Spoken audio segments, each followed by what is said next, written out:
Awuzu billahi minash shaitani rajim bismillahir rahmanir rahim. Ṣàlàáfíà lẹ wà gẹ́gẹ́ bí èmi on Point by Two ṣe wà lẹ́nìí. Èní ìkómọ́ mo jáde nítorí àwọn tó ń complain pé àwọn lè ṣe 45 minutes 1 hour àwọn ò ní dà wọ́n dẹ̀ desire láti dà. Problem yìí dẹ̀ ni ó ti pẹ́ àwọn míì ní ó ti wà lára wọn láti kékeré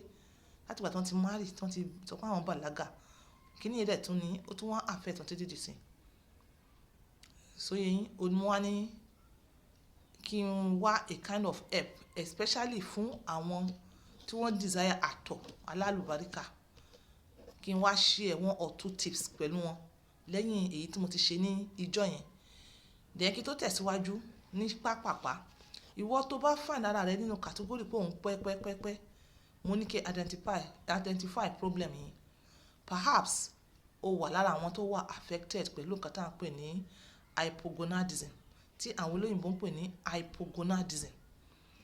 Eléyìí ó lè jẹ́ disorder of the chromosomes láti kékeré ìwọ tó bá jẹ́ pé o ti pẹ́ lórí kíní and ó máa affect nǹkan tó ń jẹ́ gbogbo nǹkan ọmọkùnrin ẹ̀ wàá rò pé bóyá o strong ni o strong possibility wà pé there's a kind of disorder. Ó associate mọ́ nǹkan tó ń jẹ́ low testosterone tó bá lè ṣe tó bá ń ṣe gan ó possible pé òun force ara ẹ láti ṣe ni kò kí ń ṣe pé o ní ọkàn yẹn láti ṣe láti lẹ̀. So ẹ need láti mójútó àárín yẹn kò dẹ̀ sí nǹkan méjì tí àwọn olóyìnbó ṣe fún yín ju pé wọ́n á ṣe hormone replacement therapy tó jẹ́ pé ó lè wá in any form ó lè wá in form of oògùn ó lè wá in form of injection ó lè wá in form of pé ẹ apply 1 or 2 things ṣóyé yín and tí kíní bá dẹ̀ affect èèyàn ṣóyé yín ó affect lórí low testosterone tó ní papọ̀ ń ṣe pẹ̀lú low libido then ó ní nǹkan papọ̀ láti ṣe pẹ̀lú pé mi ì dà mo ṣe mi ì dà tí wọ́n bá fọwọ́ ra kì í ní feelings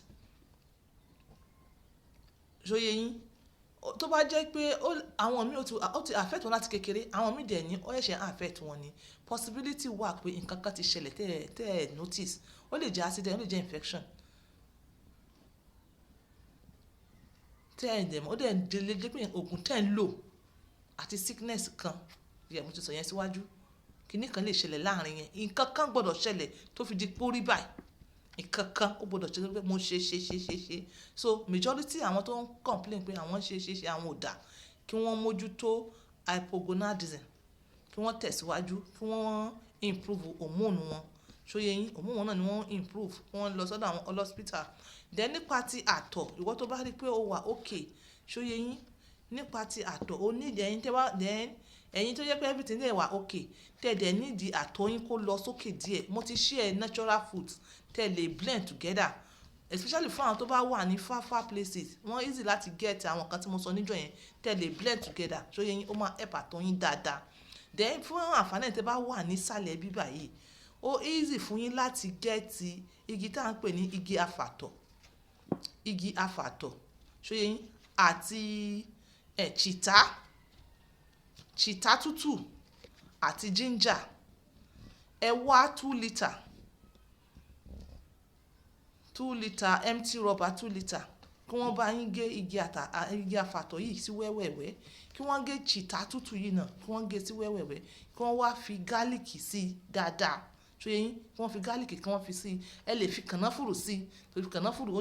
ní nǹkan ṣe pẹ̀lú ọkùnrin dáadáa ẹ ṣá lè jẹ̀dí ṣóyé yín. Then ẹ wá kó wọn sínú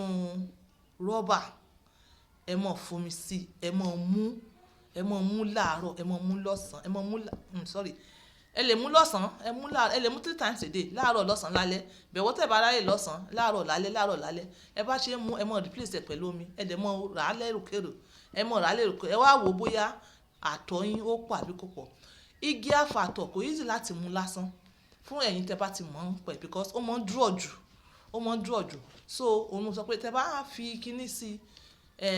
kí lórúkọ ẹ̀ chita Cheetah máa jẹ́ kó a kind of slim, ó máa jẹ́ kó a kind of slim, so ẹ máa jẹ́ kí igi àfàtọ̀ yẹn jẹ́ half, kí cheetah tútù kó náà jẹ́ half. Ó tún máa wá fún yín ní nice odor, ó tún máa wá fún yín ní good energy. Then ẹ tún máa wá jẹ oore ọ̀fẹ́ tó wà lára garlic combine pẹ̀lú cheetah. So yín, then kànáfùrù náà, ṣe mọ̀ pé òun náà ó ní great thing tó ń ṣe nípa gbogbo kínní. So ọ̀rọ̀ mi ò jù báyìí lọ. So ìwọ tó bá lọ pé